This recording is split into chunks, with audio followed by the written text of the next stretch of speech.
যার নামধন্য এই স্মারক বক্তৃতা,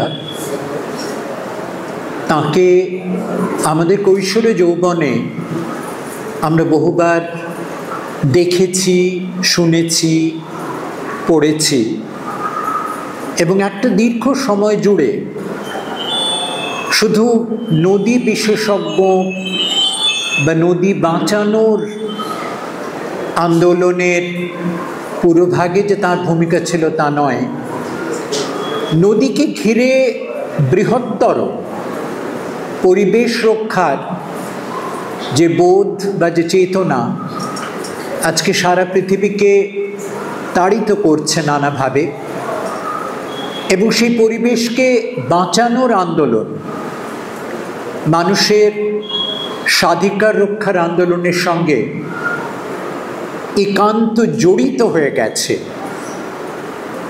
সেই যোগের জায়গাটা কিন্তু কপিলবাবুই আমাদের প্রথম ধরিয়ে দিয়েছিলেন, শিখিয়েছিলেন।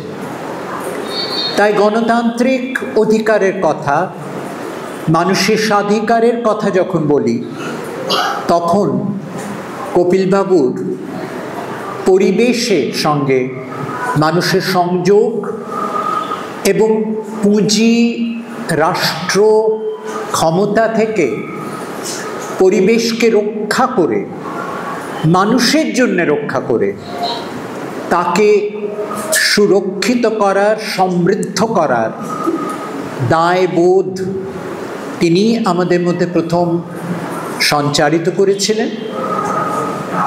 এবং সেই স্মৃতির প্রসাদে আমি নিজেকে প্রসাদিত মনে করি, কৃতার্থ মনে করি যে আমি তার নাম স্মরণ করে আজকে এখানে কথা বলবার সুযোগ পেয়েছি।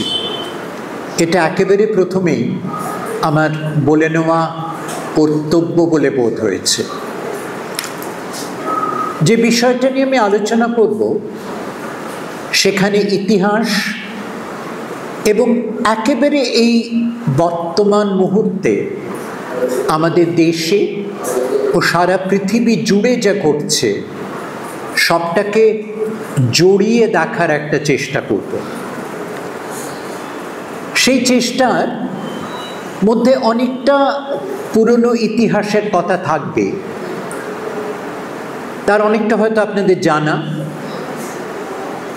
ধরে নিচ্ছি কিছুটা জানা, কিছুটা অজানাও থাকে। আর ক্রমাগত যেভাবে ইতিহাস বিনাশের একটা চক্রান্ত চলছে, শুধু বিকৃতি নয়, বিনাশে, এবং সংগঠিতভাবে যেখানে রাষ্ট্র উদ্যোগ নিয়েছে, নানা রাষ্ট্রীয় প্রতিষ্ঠানের মারফত শিক্ষার ক্ষেত্রে, শিক্ষাক্রমের মধ্যে নানা রকম অনুষ্ঠান, উপলক্ষ, প্রচারের মধ্য দিয়ে, এবং একেবারে সম্প্রতি একটা শিল্প, একটা ইন্ডাস্ট্রি, চলচ্চিত্র শিল্প, যেটাকে সম্পূর্ণত রাষ্ট্র দখল করেছে, পুঁজি এবং রাষ্ট্র একযোগে, এবং তার যে বিপুল প্রভাব, তার যে বিপুল জনপ্রিয়তা, এবং তার মধ্যে বিরাট পুঁজির লগ্নি, এই সমস্তটাকে ব্যবহার করে সমস্ত গণতান্ত্রিক বোধ এবং ইতিহাস বোধ, এটাকে বিকৃত করার, নষ্ট করার, বিনষ্ট করার চক্রান্ত আমাদের চারিদিকে একযোগে চলছে। এইভাবে কিন্তু আমি পরিস্থিতিটাকে দেখতে আপনাদের অনুরোধ করছি। কোথাও শুধু গণতান্ত্রিক অধিকারের ওপর হস্তক্ষেপ হলো বিচ্ছিন্নভাবে, আর আমরা গণতন্ত্রের নাম করলাম, ভারতীয় গণতন্ত্র, সংবিধানের কথা বললাম, আইনি পদক্ষেপের কথা বললাম, আইনি পদক্ষেপ গ্রহণও করছি, কতটুকু ফল হচ্ছে তার? প্রধান বিচারপতি তিনি কয়েকটি সাধু বাক্য, সাধু সিদ্ধান্ত গ্রহণ করলেন। যে মুহূর্তে তিনি অবসর গ্রহণ করবার মুখে এসে দাঁড়িয়েছেন, আমরা লক্ষ্য করলাম মুখোশটা কি সহজে, কি অবলীলায় সরে গেল। তাই কোথায় ভরসা? এমনকি যে বারবার বলা যে আমরা আইনের পথে যাব, আমরা আদালতে যাব, আমরা আদালতে বিশ্বাস করি, কোথাও কিন্তু গণতন্ত্রের সপক্ষ যে আন্দোলন, তার ধারটাই কোথাও আমরা যেন বন্ধক রাখছি এই মিথ্যা বিশ্বাস কুহকের কয়েকটা ধারণার মধ্যে।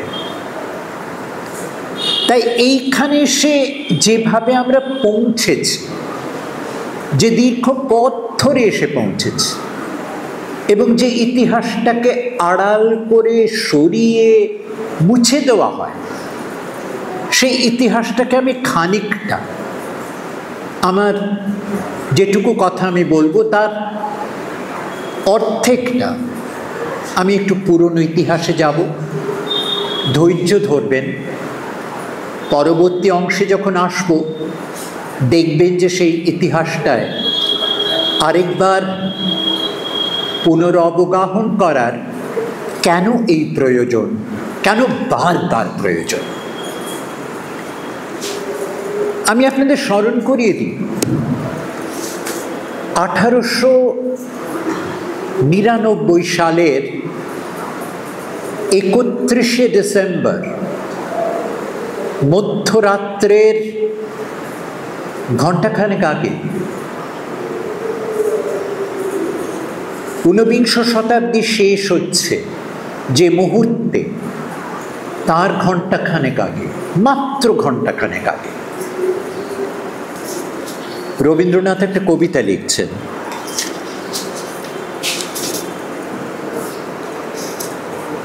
শতাব্দী সূর্য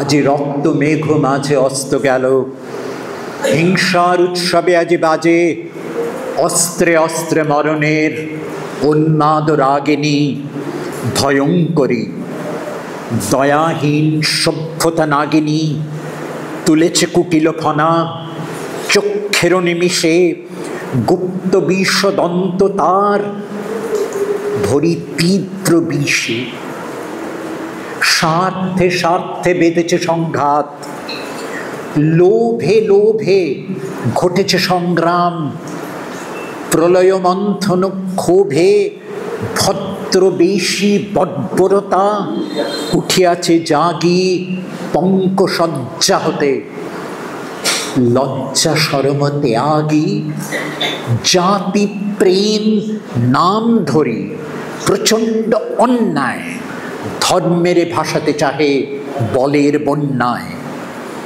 কবিদল চিৎকারিছে জাগাইয়া ভীতি শ্মশান কুকুরদের কাড়াকাড়ি কীর্তি। 19বিংশ শতাব্দী বিংশ শতাব্দীতে প্রবেশ করছে, সেই মুহূর্তে রবীন্দ্রনাথ লিখছেন এই কবিতা, এবং কি নিখুঁতভাবে চিহ্নিত করছেন।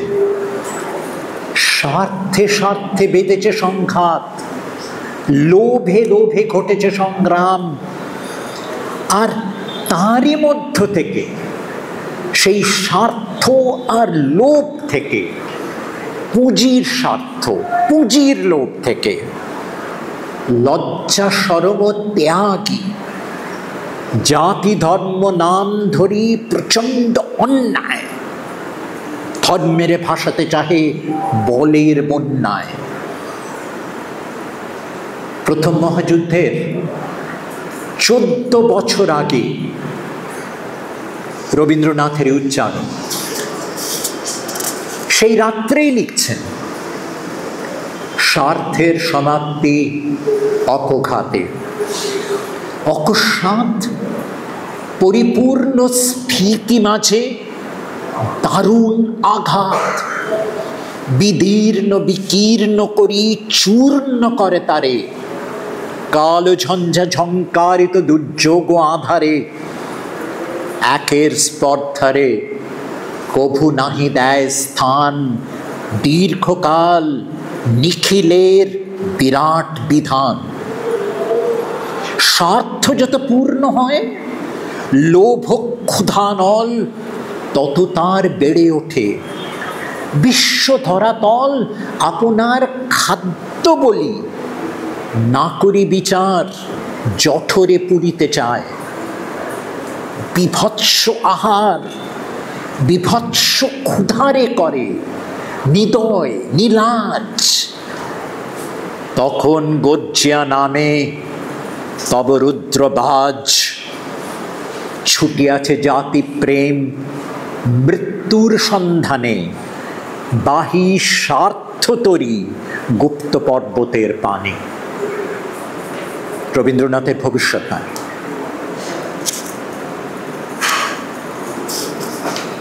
পরের দিন সকালে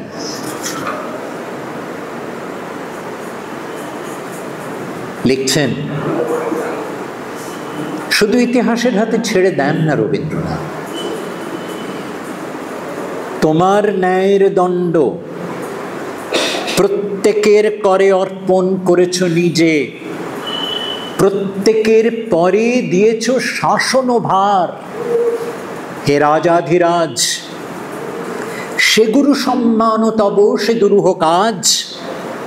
নমিয়া তোমারে যেন শিরোধার্য করি সবিনয়ে।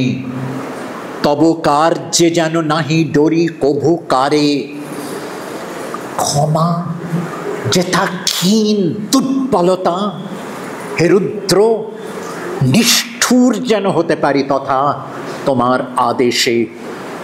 যেন রসনায় মম সত্য বাক্য ঝলি ওঠে খড়খড়গ সম তোমার ইঙ্গিতে। যেন রাখি তব মান তোমার বিচার আসনে লয়ে নিজ স্থান। অন্যায় যে করে আর অন্যায় যে সহে, তব ঘৃণা যেন তারে তৃণ সমদহে। বিচার আসনে আমাদের স্থান নিতে হবে।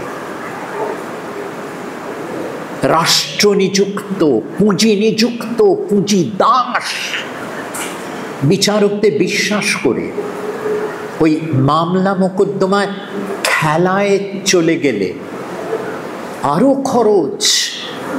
দিনে লক্ষ লক্ষ টাকা নিয়ে উকিল এসে দাঁড়াবেন, মামলা লড়বেন, সেই খেলা নয়। যেন রাখি তব মান তোমার বিচার আসনে লয়ে নিজ স্থান।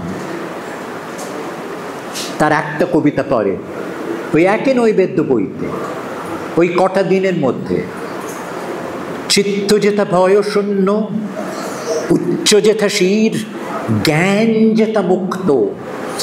যেথা গৃহের প্রাচীর আপন প্রাঙ্গণ তলে, দিবস সর্বরি বসুধারে রাখে নাই খণ্ড খণ্ড করি। যেথা বাক্য হৃদয়ের উৎসমুখ হতে উচ্ছ্বসিয়া ওঠে। যেথা নির্বারিত স্রোতে দেশে দেশে দিশে দিশে কর্মধারা ধায় অজস্র সহস্রবিধ চরিতার্থতায়। যেথা তুচ্ছ আচারের মরু বালু রাশি, বিচারের স্রোত পথ ফেলে নাই গ্রাসী। পৌরুষেরে করেনি শতধা, নিত্য যেথা তুমি সর্বকর্ম চিন্তা আনন্দের নেতা। নিজ হস্তে নিত্যয় আঘাত করি পিত, ভারতের সেই স্বর্গে কর জাগরিত। চেতনার স্বর্গে, কোনো ধর্মের স্বর্গে নয়, কোনো আচারের মরু বালু রাশি নয়। যেখানে প্রতি মুহূর্তে লক্ষ্য করুন, দীঘার বালুরাশিতে আমরা মন্দির তৈরি করছি নতুন করে। আরো আচার, আচারের উপর আচার খাড়া করা হোক, যাতে এই ব্যবস্থার এই স্বার্থ, লোভ এবং এইখান থেকে তৈরি করা এর প্রতিষ্ঠার, এর বেদিতে নির্মিত ওই ব্যবস্থা, সেটাকে যাতে অটুট রাখা যায়। প্রতি মুহূর্তে এক একটা পদক্ষেপে আমরা লক্ষ্য করছি এই প্রক্রিয়া আজও অব্যাহত। আরেকটা শতাব্দীতে এসে গেছি আমরা। ফ্যাসিবাদের অভ্যুদয়ের আগে, তার 20 বছর আগে রবীন্দ্রনাথ দেখতে পাচ্ছেন কি হবে।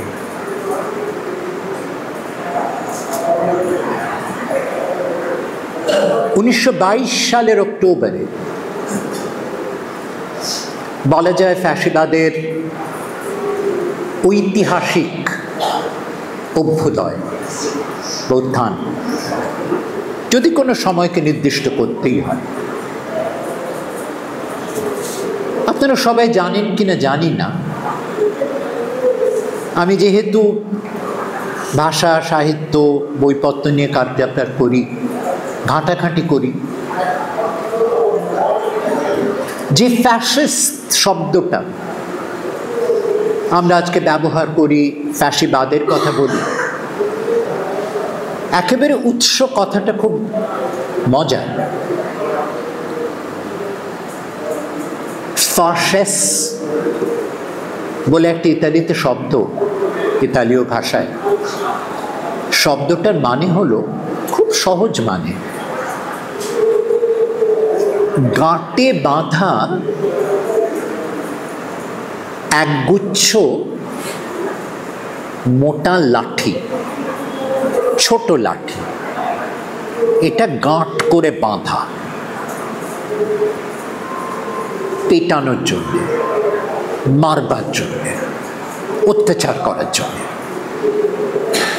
একটা লাঠির চেয়ে অনেক বেশি শক্তিমান, 8-10টা লাঠি শক্ত করে দড়ি দিয়ে বাঁধা ছোট লাঠি, মারা যায়, সেভাবে পিটলে মেরে ফেলাও যায়।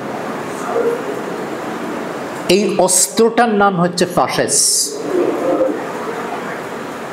এবং ফাসিস দল, বেনিতো মুসোলিনি যখন ফাসিস্তি শব্দটাকে বেছে নিলেন, ও দলের নামের সঙ্গে যুক্ত করলেন এই ফাসেস শব্দটা থেকে, একটা প্রতীক বেছে নিয়েছিলেন, ওই গাঁটে বাঁধা লাঠি, তার উপর একটা শিকারি ঈগল পাখি 2 ডানা মেলে রয়েছে, ঝাঁপ দিতে উদ্যত। এই ছিল ফ্যাসিবাদের চিৎকৃত আত্মঘোষণা। ঠ্যাঙাবো, পেটাবো, মারব, নির্লজ্জভাবে ঘোষণা করে তার আবির্ভাব। সময়টা মনে রাখবে, 1920 সাল। 1914 থেকে 18 প্রথম বিশ্বযুদ্ধ ঘটে গেছে, যার পূর্বাভাস তার 14 বছর আগে লক্ষ্য করেছেন রবীন্দ্রনাথ।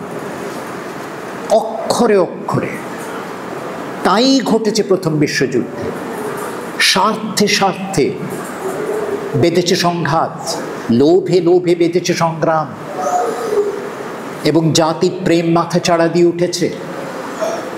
বলের শক্তিতে ভাসিয়ে নিয়ে গেছে সমস্ত কিছুকে, সমস্ত বিশ্বাস, সমস্ত মানব ধর্ম। ইতালি এই যুদ্ধে যোগ দিয়েছে খুব সহজ করে দেখতে গেলে, কারণ পুঁজিবাদের অভ্যুত্থান, যেটা 19বিংশ শতাব্দীর দ্বিতীয়ার্ধ ধরে ক্রমশ উত্থিত হতে থাকে, ঊর্ধ্বমুখী হতে থাকে, বিপুল তার ক্ষমতার বৈভব, এবং তার সঙ্গে যেটা জড়িয়ে যায়, অবধারিতভাবে জড়িয়ে যায়, প্রযুক্তি, অর্থাৎ যত বেশি পণ্য, যত বেশি কাঁচা মাল আপনি সারা পৃথিবী থেকে লুট করে ইংল্যান্ডে, ফ্রান্সে, মার্কিন যুক্তরাষ্ট্রে জমা করতে পারবেন, তত দ্রুত সেই কাঁচা মাল থেকে পণ্য উৎপাদন করার চাপটা বেড়ে যাচ্ছে।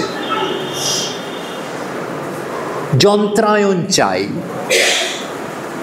আরো দক্ষ যন্ত্র চাই, যাতে আরো দ্রুত ওই কাঁচা মালটাকে পণ্যে রূপান্তরিত করে বাজারে পাঠানো যায়। তার ফলে বিজ্ঞান প্রযুক্তির উপর জোর পড়ছে, প্রচণ্ড জোর পড়ছে, এবং এক একটা রোমহর্ষক আবিষ্কার প্রযুক্তির ক্ষেত্রে, সর্বক্ষেত্রে প্রযুক্তির। লক্ষ্য করবেন যে প্রায় একই সময় পৃথিবীর অনেকগুলো দেশে একই আবিষ্কার হচ্ছে। 1895 সালে সিনেমা একই সময় একযোগে সুইডেনে, জার্মানিতে, ইংল্যান্ডে, আমেরিকায় একই সময় এসে গেল। অর্থাৎ প্রযুক্তি চেষ্টা করে যাচ্ছে প্রত্যেকটা প্রযুক্তির ক্ষেত্রে, কারণ পণ্য উৎপাদনের চাপ, বিজ্ঞানের গুরুত্ব বাড়ছে, প্রযুক্তি বিজ্ঞানের গুরুত্ব বাড়ছে, শুদ্ধ বিজ্ঞান না, বিশ্লেষণী বিজ্ঞান না, প্রযুক্তি বিজ্ঞান, একটার সঙ্গে আরেকটা জড়িয়ে। বিজ্ঞানের প্রযুক্তি যত জটিল হচ্ছে, যত আধুনিক হচ্ছে, তত সাক্ষরতা শিক্ষার দরকার বাড়ছে। অর্থাৎ যে যন্ত্রপাতি নিয়ে আপনি আগে কাজ করতেন, সেটা প্রথাগতভাবে আপনি শিখে যাচ্ছেন, জীবিকার অভ্যাসের মধ্যে, চর্চার মধ্যে শিখে যাচ্ছেন। এইবার নতুন যন্ত্র আসছে, তার নিয়ম কানুন আছে, বিধিনিষেধ আছে, প্রতি মুহূর্তে পড়তে হয়, পড়ে মিলিয়ে নিতে হয়। তাহলে আপনার সাক্ষরতা দরকার। সাক্ষরতা বাড়ছে, সাক্ষরতার সঙ্গে সঙ্গে খবরের কাগজ বাড়ছে, পড়া বাড়ছে, খবরকেও এবার নিয়ন্ত্রণ করা হয়। খবরটা গুরুত্বপূর্ণ হয়ে উঠল, ছাপা খবর। আপনারা জানেন না যে এই সময়টায়, ওই দ্বিতীয়ার্ধ, যখন মার্কস লন্ডনে বসে দেখছেন এই প্রক্রিয়াটা, মার্কস এবং এঙ্গেলস লিখছেন তাদের কাজ, ইংল্যান্ডে বসে চোখের সামনে দেখতে পাচ্ছেন, সেখান থেকেই তাদের কাছে স্পষ্ট হয়ে উঠছে পৃথিবীর এই অর্থনৈতিক ব্যাখ্যা, প্রকট হয়ে উঠছে যে তখনকার যারা জনপ্রিয় ঔপন্যাসিক, চার্লস ডিকেন্স, থ্যাকারে, এমিলি ব্রন্টে, যার নাম করবেন, তারা কিন্তু পত্রিকাতে ধারাবাহিক উপন্যাস লিখছেন এবং সাধারণ পাঠক পড়ছে। বই হচ্ছে পরে, 1 বছর 2 বছর ধরে চলছে। টানা উপন্যাস পড়বার ধৈর্য, শিক্ষা, চর্চা এই নব্য সাক্ষরদের নেই। কিন্তু সপ্তাহে সপ্তাহে তারা ওই এক একটা করে পর্ব পড়ে, পরেরটার জন্য অপেক্ষা করে, এবং তার খবরের কাগজওয়ালাদের ব্যবসা তৈরি হচ্ছে, একটার সঙ্গে আরেকটা জড়িয়ে। কিন্তু মিডিয়া শক্তিমান হচ্ছে আস্তে আস্তে, মিডিয়ার উপস্থিতি ঘটছে একেবারে, কিন্তু পুঁজির এই বিস্তারের সঙ্গে সঙ্গে। এবং এই উত্থান, এই সমস্ত কিছু সহযোগে যে উত্থান, সেটা একটা বিস্ফোরক শীর্ষে যখন গিয়ে পৌঁছচ্ছে 19বিংশ শতাব্দী শেষে, ততদিনে আরও কয়েকটা নতুন দেশ যেখানে অসাধারণ প্রযুক্তির কাজ চলছে, প্রযুক্তিতে তারা ইংল্যান্ড আমেরিকার চেয়েও এগিয়ে গেছে, কিন্তু তাদের হাতে লুট করার মতো উপনিবেশ নেই। পৃথিবীর সব উপনিবেশ, আফ্রিকা, এশিয়া, অস্ট্রেলিয়া, আমেরিকার ভাগবাঁটোয়ারা হয়ে গেছে, কিন্তু ওই লুটের মাল না পেলে অতটা লাভ করা যায় না। যদি কিনে আনতে হয় কাঁচা মাল, তাই তাদের উপনিবেশ চাই, জমি চাই, দেশ চাই। জার্মানি, ইটালি, জাপান, স্পেন এরা হাজির হচ্ছে, নতুন পণ্য তৈরি করছে। না ইতালির সঙ্গে যুক্ত এখনো বিভিন্ন গাড়ির নামগুলো, অলিভেত্তি ইতালিও না, ইতালিতে প্রতিষ্ঠা, নতুন ব্যবসা হচ্ছে গাড়ির। কিন্তু গাড়ির জন্য যে সমস্ত মাল দরকার, কাঁচা মাল দরকার, যার থেকে গাড়ির নানা উপকরণ তৈরি হবে, কিনতে হচ্ছে তাদের বাজার থেকে, দাম বেড়ে যাচ্ছে। তার চেয়ে যদি উপনিবেশ পাওয়া যেত। এই কারণে প্রথম মহাযুদ্ধ। এক পক্ষে এই নবোত্থিত পুঁজিবাদী দেশ আর পুরনো প্রতিষ্ঠিত পুঁজিবাদী দেশ, তাদের লড়াই। সেই লড়াইয়ে ইতালি প্রচণ্ড মার খায়। তার ওই সৈন্যবল ছিল না, ওই সামরিক শক্তি ছিল না যাতে লড়তে পারে, বিধ্বস্ত হয়ে যায়। তার ব্যবসা বাণিজ্য শিল্প বিধ্বস্ত হয়ে যায়, বেকার, লক্ষ লক্ষ বেকার। এরই মধ্যে থেকে ফ্যাসিবাদের উত্থান। শিল্প তাদের চাকরি দিতে পারবে না, রাষ্ট্রও তাদের চাকরি দিতে পারবে না। মুসলিনি তাদের সংগঠিত করছেন, ছোট ছোট গুন্ডা দল তৈরি করছেন, লাঠি তুলে দিচ্ছেন, পেটাও, ঠ্যাঙাও, লুট করো, দিয়ে বাঁচো, দল বেঁধে গুন্ডামি করে বাঁচো। আমি তোমাদের গুন্ডামির শিক্ষা দেব, তার মদত দেব, তার প্রশিক্ষণ দেব। পুঁজিপতিদের সঙ্গে চুক্তি হচ্ছে যে তোমাদের যে কজন শ্রমিক কাজ করছে, আর শ্রমিক তোমরা নিতে পারবে না, তোমাদের ব্যবসা তো বাড়ছে না, তাদের দিয়ে আরো বেশি কাজ তোলো তোমরা। কাঁচা মালও আমরা অত পাচ্ছি না, কিনতে হচ্ছে কাঁচা মাল, খরচ হয়ে যাচ্ছে অনেক টাকা। ওদের শোষণ করে আরো কাজ করাও, আরো কাজ তোলো।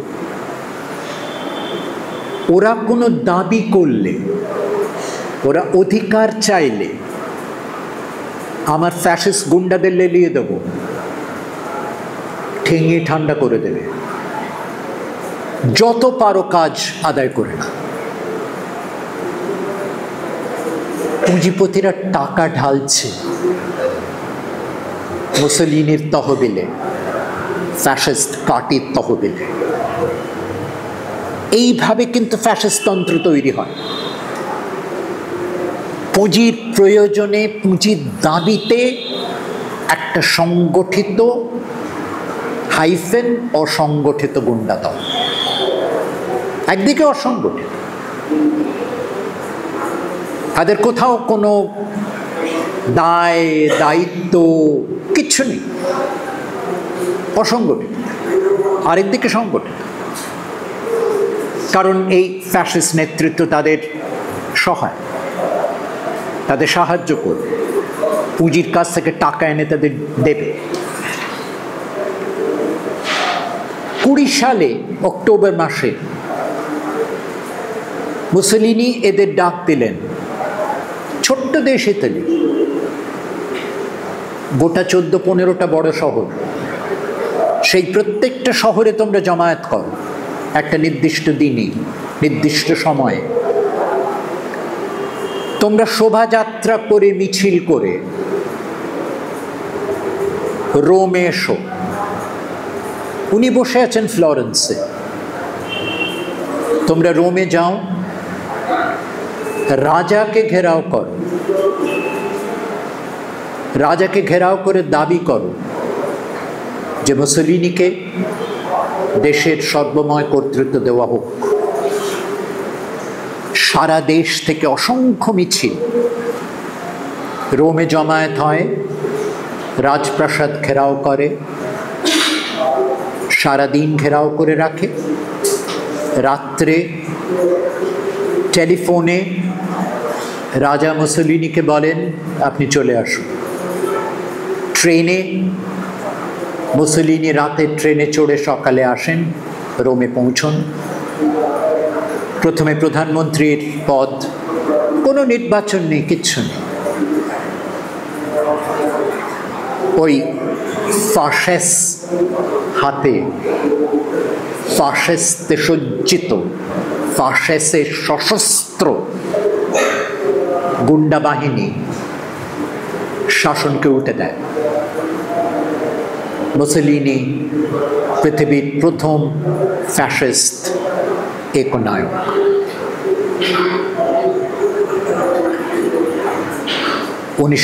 সাল। একই প্রক্রিয়া জার্মানিতে ঘটছে, প্রায় একই প্রক্রিয়া। জার্মানিও হার মেনেছে। ওই প্রথম মহাযুদ্ধে যে শক্তিগুলো নতুন করে ক্ষমতা চেয়েছিল, নতুন করে ওই প্রতিপত্তিশালী, অতীত থেকে প্রতিপত্তিশালী পুঁজিপতিদের সমকক্ষ হতে চেয়েছিল, তাদেরই আরেকটা দেশ, একটা ইতালি, আরেকটা জার্মানি।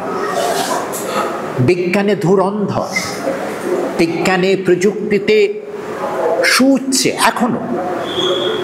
কি সব নাম! অটো হান, আইনস্টাইন, নিলস বোর, রোমহর্ষক নাম, পুরানো প্রথিত নাম, সব জার্মানি। সেই জার্মানি বিজ্ঞানের তুঙ্গে, কিন্তু তাকে পুঁজিপতিদের ঊর্ধ্বে উঠতে হবে। সস্তায় কাঁচা মাল চাই, উপনিবেশ চাই, লুট করার জায়গা চাই। তারাও মার খেয়েছে প্রথম বিশ্বযুদ্ধে। 1919 সালে যুদ্ধ শেষ হয়েছে, 18 সাল।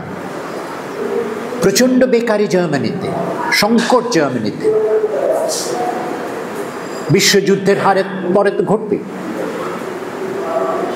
সেই সংকটের মধ্যে সমাজবাদীরা একত্র হন,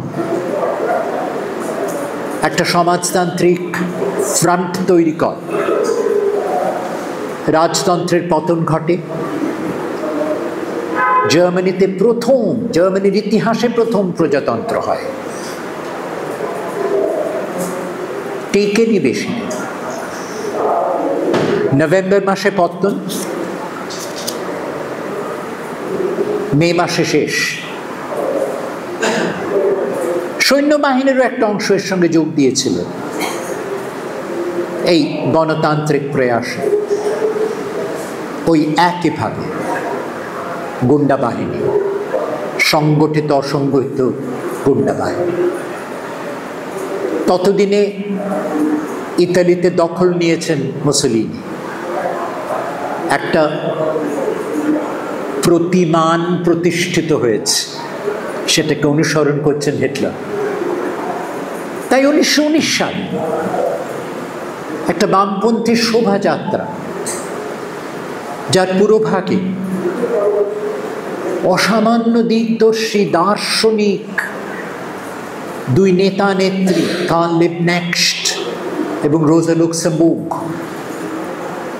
অসামান্য তাদের লেখা আমরা এখনো পড়ি, এখনো এত শিক্ষণীয়, এত দীপ্ত, দুজন সেই শোভাযাত্রায় চলেছেন, ফ্যাসিস্ট গুন্ডারা আক্রমণ করে দুজনকে টেনে ছিনিয়ে বের করে আনে, নির্মমভাবে রাস্তায় হত্যা করে। বার্লিন শহরের মধ্য দিয়ে একটা ছোট্ট নদী বয়ে যায়, স্পেয়ার নদী বলে। সেই নদীতে মৃতদেহ দুটো ফেলে দেয়, 4 দিন পরে খুঁজে পাওয়া যায়। ফ্যাসিস্টরা আস্তে আস্তে ক্ষমতায় আসে। 1933 সালে জার্মানির ঠিক মুসোলিনির মতো হিটলার। 36 সালে স্পেনে আরেক অভ্যুত্থান, একই প্রক্রিয়া, একই কারণ। জেনারেল ফ্রাঙ্কো ক্ষমতায় আসতে না আসতে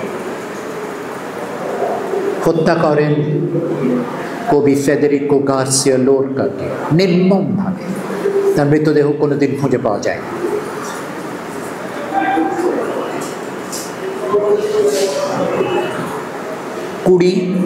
1920, 1933, 1936। কিন্তু তার সঙ্গে ফ্যাসিবাদের ইতিহাসের, ফ্যাসিবাদের কর্মকাণ্ডের কাহিনী আপনারা জানেন। কিন্তু যেটা আমার বলতে খুব ভালো লাগে, কোথাও একটা মনে হয় যেন আশা পাই, ভবিষ্যতের আশা পাই। দ্বিতীয় মহাযুদ্ধে মুসোলিনি, হিটলার দুজনেরই পতন ঘটে এবং মুসোলিনি আর হিটলারের পতনের মধ্যে একটা অদ্ভুত নাটকীয় যোগ আছে।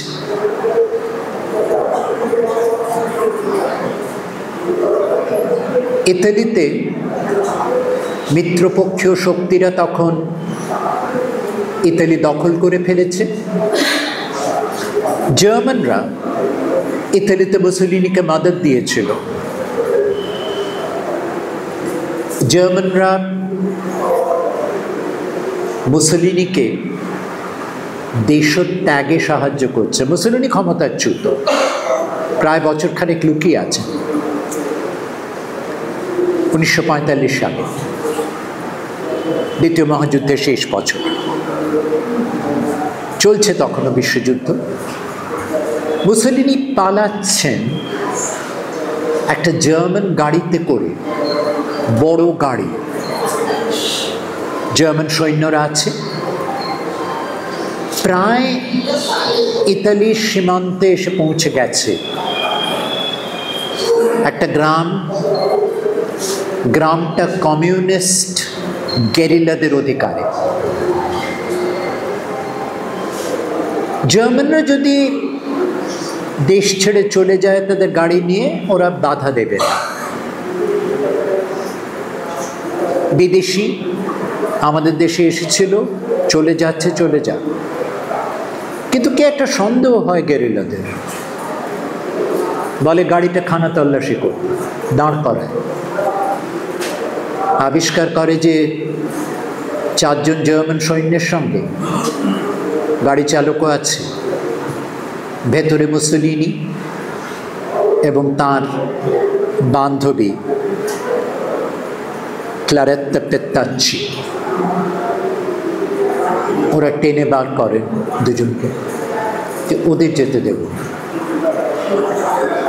এবং সেই গ্রামে, ছোট্ট গ্রাম জুলিও দে মেৎসাগারা, ছোট্ট গ্রাম, সেই কমিউনিস্ট গেরিলারা বিচার সভা বসান। একজন কমিউনিস্ট গেরিলা, তার নাম ওয়াল্টার আউদিসিও,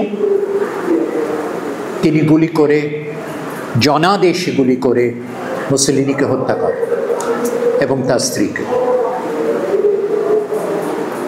পরে তাদের মৃতদেহ মিলান শহরে নিয়ে যাওয়া হয়, সেখানে টাঙিয়ে দেওয়া হয় রাস্তার মোড়ে। জনসাধারণ গোল হয়ে ঘিরে ধিক্কার দেন, প্রতিবাদ করে। 27 এপ্রিল মুসোলিনির এই মৃত্যু মানুষের হাতে, প্রতিবাদী মানুষের হাতে, কোনো শক্তিমান সৈন্যবাহিনীর হাতে নয়, কোনো রাষ্ট্রের হাতে নয়, কোনো সরকারি বিচারশালার মদতে নয়, সাধারণ মানুষের আদালতে, গণ আদালত। সেই খবর পরের দিনই পৌঁছয় জার্মানিতে, বার্লিনে, হিটলারের কাছে। তার পরের দিন 28 এপ্রিল। ততদিনে লাল ফৌজ, সোভিয়েত লাল ফৌজ বার্লিন দখল করে ফেলেছে, বার্লিনের ভেতরে প্রবেশ করে এসেছে। মনে রাখবেন, তার আগে অবধি কিন্তু বার্লিনের যুদ্ধে মার্কিন যুক্তরাষ্ট্র, ব্রিটেন কেউ কোনোভাবে অংশগ্রহণ করেনি। একা সোভিয়েত লাল ফৌজ লড়েছে, লড়ে তারা দখল করে ফেলেছে বার্লিন, বার্লিনের ভেতরেও ঢুকে পড়েছে। বার্লিন তখন তাদের অধিকার। হিটলার আশ্রয় নিয়েছেন রাইখস্টাগে, মাটির নিচে বাংকারে। বোমাবর্ষণ হলে যেখানে আশ্রয় নেবার ব্যবস্থা, সেই বাংকারে পুরো পরিবার, বন্ধু বান্ধব, মন্ত্রী গোয়েবেলস সকলকে নিয়ে। সঙ্গে আছেন তাঁরও বান্ধবী এভা ব্রাউন। 29 এপ্রিল হিটলার খবর পান মুসোলিনির, খবর পেয়েছেন যে রুশ বাহিনী ঢুকে গেছে, ঘেরাও করে ফেলেছে সব। আত্মহত্যার সিদ্ধান্ত নেন। বিষ খান নিজে। ইভা ব্রাউনকে বিবাহ করেন তার ঠিক আগে আনুষ্ঠানিকভাবে, দুজনে বিষ খান। গোয়েবেলস প্রচারমন্ত্রী, স্বরাষ্ট্রমন্ত্রী একাধারে। গোয়েবেলস তার 6 সন্তান ও স্ত্রী, তারাও বিষ খান। হিটলার নির্দেশ দেন যে হিটলার এবং এভা ব্রাউনকে তাদের দেহ যেন কমিউনিস্টদের হাতে না পড়ে, তাদের যেন পুড়িয়ে ফেলা হয়, দগ্ধ করা হয়। কিন্তু ঘটনাচক্রে রুশ বাহিনী গিয়ে যখন পৌঁছয়, তখন তাদের অর্ধদগ্ধ দেহ ফেলে তাদের সহচররা পালাতক। সেই অর্ধদগ্ধ মৃতদেহ পাওয়া যায় দুজনের। এতদিনের এত কাণ্ড, এমন রক্তাক্ত ইতিহাস, কোটি কোটি ইহুদিদের বন্দি শিবিরে হত্যা, লোরকার হত্যা, ইতালিতে, স্পেনে, ফ্রান্সে হত্যা জার্মানদের হাতে। 3 দিনে ফুস সব উড়ে গেল।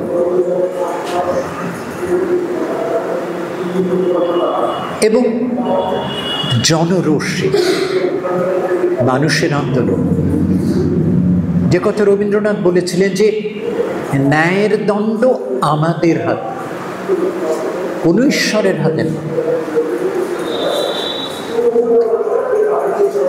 এই ইতিহাসটা এইভাবে বলা হয় না, কখনো তুলে ধরা হয় না।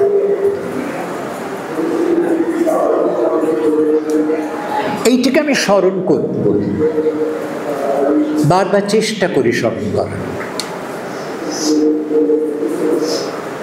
এবং আজকে যখন আমরা তাকিয়ে দেখি যে পৃথিবীতে একটার পর একটা দেশ কিন্তু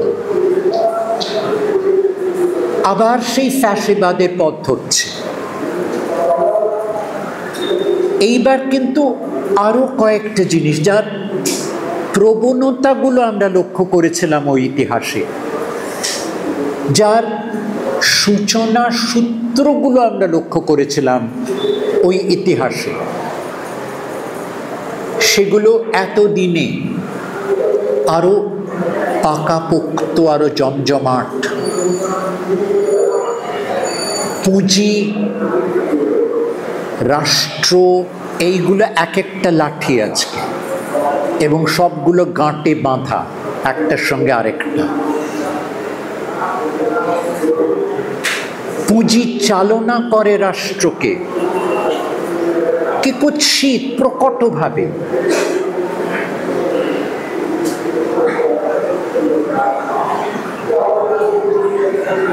আজকে সকালে আমার সঙ্গে দেখা করতে আসার কথা ছিল প্রবীর পুরকায়স্থের। উনি কলকাতায় এখন, একটু অসুস্থ হয়ে পড়ে আসতে পারেননি। গীতা হরিহরন এসেছিলেন, আপনারা জানেন, দুজনে ওরা নিউজ ক্লিক চালাতেন এবং নিউজ ক্লিকের ইতিহাস আপনারা জানেন। আমাকে গীতা বলছিলেন যে দূর দূর প্রান্তে দেশের ছোট ছোট আদালতে মামলা ঠুকে দেওয়া হয়েছে পরঞ্জয় গুহ ঠাকুরতার বিরুদ্ধে, প্রবীর পুরকায়স্থের বিরুদ্ধে, কারণ ওরা আদানির কেচ্ছা প্রকাশ করে দিয়েছিলেন। আদানির হয়ে মামলা ঠোকা হয়েছে। ত্রিবান্দ্রম থেকে 3.5 ঘন্টা ড্রাইভ করে যেতে হয়, অন্য কোনোভাবে যাওয়া যায় না, এমন একটা ছোট শহরের আদালতে। সেখানে যেতে হচ্ছে। পরঞ্জয় গুহ ঠাকুরতা এবং আমাদের বন্ধু প্রবীর পুরকায়স্থ।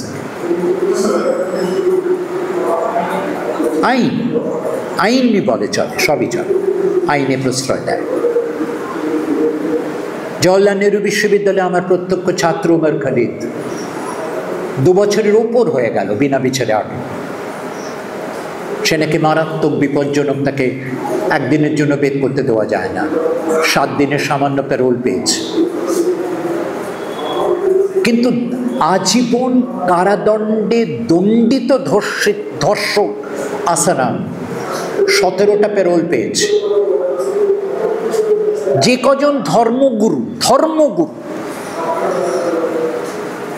প্রমাণিত ধর্ষণের জন্যে আজীবন কারাদণ্ডে দণ্ডিত, কেউ 18টা প্যারোল পেয়েছে, কেউ 22টা প্যারোল পেয়েছে।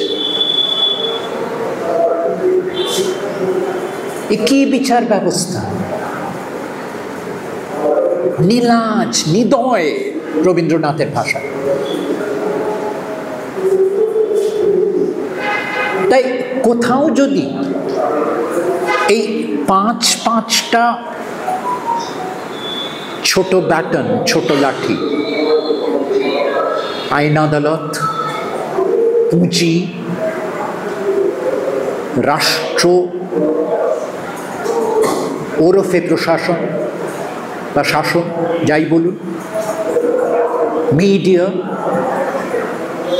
মিডিয়াতে কত সহজে আরজি কর মুছে গেল। আরেকটা খুন, 4 দিন 5 দিন সেইটি খবরের কাগজের একেবারে সামনের খবর, আর সমস্ত খবর অবান্তর।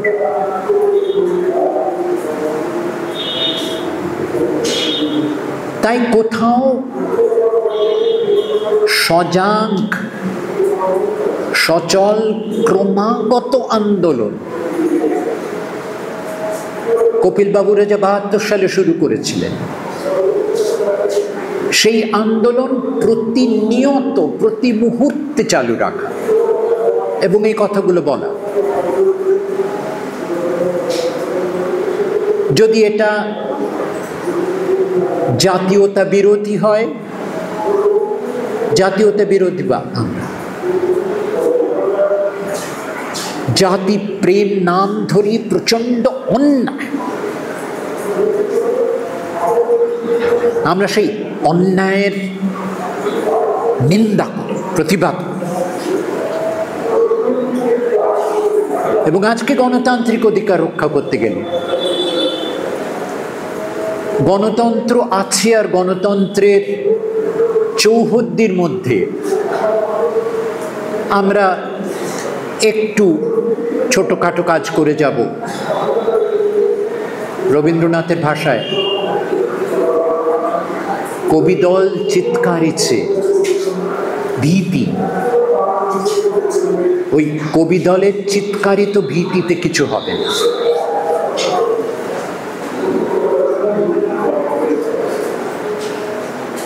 ফ্যাসিবাদের ইতিহাস ক্রমপ্রসারমান, একটার পর একটা দেশ ওই পথে যাচ্ছে। জার্মানিতে আমি ক বছর আগে গেছি, 2014 সালে, এবং দেখেছি 2014 সালেও, আর দেখতে পাবো না কোনোদিন, যে ঠিক যেখানে রোজা লুক্সেমবুর্গ এবং কার্ল লিবনেক্সটকে হত্যা করা হয়েছিল, সেই জায়গাটা, সেই পুরো জায়গাটা দ্বিতীয় মহাযুদ্ধের সময় বার্লিন জয় করে রুশ সেনারা। তারপরে মার্কিন বোমারু বিমান, যখন সব কিছু সাফ হয়ে গেছে, তারা ওপর থেকে এসে বোমা বর্ষণ করে বার্লিন শহরের একটা অংশকে মাটির সঙ্গে মিশিয়ে দিয়েছিল, ধূলিসাৎ করেছিল। সেইটা তাদের কীর্তি, মহৎ কীর্তি মার্কিন বোমারু বিমানের।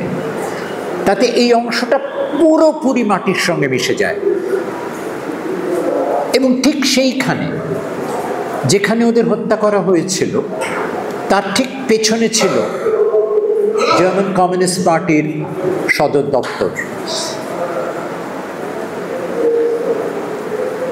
যুদ্ধের পরে যখন আবার পুনর্নির্মাণ শুরু হয়, তখন এটা পশ্চিম বার্লিনেই পড়েছে। কিন্তু জার্মানদের ইতিহাস বোধে তারা সজাগ, সচেতন, তাই পশ্চিম জার্মানিতে ওই জায়গাটা যখন পুনর্নির্মাণ হয়, তখন কমিউনিস্ট পার্টি দপ্তর তার স্থাপত্য অবিকৃত রেখে সেটাকে পুনর্নির্মাণ করা হয় ঠিক সেইখানে, যেখান থেকে বেরিয়ে কার্ল লিবনেক্সট এবং রোজা লুক্সেমবুর্গ এই শোভাযাত্রায় যোগ দিয়েছিলেন। একটু এগিয়ে ওদের টেনে বের করে দেওয়া হয়। আর ঠিক তার সামনে 1918 সালে প্রথম যে সমাজতান্ত্রিক প্রজাতন্ত্র প্রতিষ্ঠিত হয় জার্মানিতে, টেকেনি বেশি দিন, কিন্তু তাদের একেবারে প্রথম তাদের যেগুলো কাজ, তার মধ্যে একটা কাজ ছিল যে একটা জনগণের থিয়েটার হবে। জার্মান ভাষায় জনগণের থিয়েটারের জার্মান হচ্ছে ফোক্সবুয়েনে, ফোক্স জনগণ, বুয়েনে থিয়েটার। ফোক্সবুয়েনে থিয়েটার তৈরি হয়েছিল ঠিক ওইখানটাতে, পার্টি দপ্তরের সামনে। ওই থিয়েটারটাকেও পুনর্নির্মাণ করা হয়েছে ঠিক পুরনো স্থাপত্য ধরে। ওই দুটো পুরনো বাড়ি নতুন করে তৈরি হয়েছে ঠিক পুরনো স্থাপত্য রক্ষা করে। আশেপাশের বাড়িগুলো সেই অর্থে তত কিছু বন্য বাড়ি নয়, তাই সেখানে এখন অন্য বাড়ি টাড়ি দু একটা হয়েছে, কিন্তু ওই পুরো চত্বরটাকে ওরা বাঁধিয়ে রেখেছেন, অনেকটা খোলা জায়গা বাঁধানো। আর তার উপরে মাটিতে একদিকে রোজা লুক্সেমবুর্গের লেখা একটা বাক্য, আরেকদিকে কার্ল লিবনেক্সটের লেখা একটা বাক্য, দুদিকে দুটো বাক্য, অনেকটা চত্বর, বেঞ্চি 4-5টা, মানুষ এসে বসবেন। ওই জায়গাটাকে কোথাও শ্বাসে প্রশ্বাসে স্মৃতিতে গ্রহণ করবেন, ওই শব্দগুলো পড়বেন মাটিতে লেখা। আর পেছনে ফোক্সবুয়েনে, তার পেছনে সেই পুরনো পার্টি দপ্তর। 2014 সালে দেখেছিলাম যে ওই পার্টি দপ্তরে ওদেশেও কমিউনিস্ট পার্টি বহুধা বিচ্ছিন্ন, বিভক্ত, কিন্তু ওরা একটা ফ্রন্ট তৈরি করেছেন, যার নাম দিয়েছেন বামপন্থা, ডি-লিঙ্কে বাম, ডি-লিঙ্কের পতাকা ওই দপ্তর থেকে ওড়ে, ওটা বাম ফ্রন্টের সদর দপ্তর। আর তার সামনেই ফোক্সবুয়েনে, আর ওইটার নিচে মেট্রো স্টেশন। মেট্রো স্টেশনের নাম রোজা লুক্সেমবুর্গ প্লাটস, আর এই চত্বরটার নামও রোজা লুক্সেমবুর্গ প্লাটস। তাই ফোক্সবুয়েনেতে নাটক দেখতে আসতাম। 3.5 মাস ছিলাম, মাস্টারি করছিলাম বার্লিনে একটা বিশ্ববিদ্যালয়। থিয়েটার দেখতে আসতাম, রোজা লুক্সেমবুর্গ প্লাটস স্টেশনে নামতাম, দেখতাম স্টেশনের দেয়ালে ভেতরে বড় দীর্ঘ স্টেশন মেট্রো, সেখানে সেই পুরনো পার্টি দপ্তরের ছবি বড় করে বিস্তীর্ণ, মার্কস, এঙ্গেলস, লেনিন, স্টালিনের ছবি, পতাকা উঠছে, 1933-এর আগের ছবি। সেই ছবি দেখতে দেখতে ওপরে উঠতাম সোজা রোজা লুক্সেমবুর্গ প্লাটসে, থিয়েটার দেখতাম। ওই চত্বরে দাঁড়িয়ে ভাবতাম, কল্পনা করতাম, যেন একটা ইতিহাসকে ওইটুকু ছুঁতে পারতাম, আর এই সব কিছু মনে আসত। জানি না, এই পরশুদিন খবর দেখলাম যে এইবার দক্ষিণপন্থীরা ক্ষমতায় এলেন, ওটা ওই রকম আর থাকবে কিনা জানি না। ইতিহাস পাল্টানোয়, ইতিহাস বিনাশে ফ্যাসিস্টরা সব সময় সদা প্রস্তুত। নমস্কার।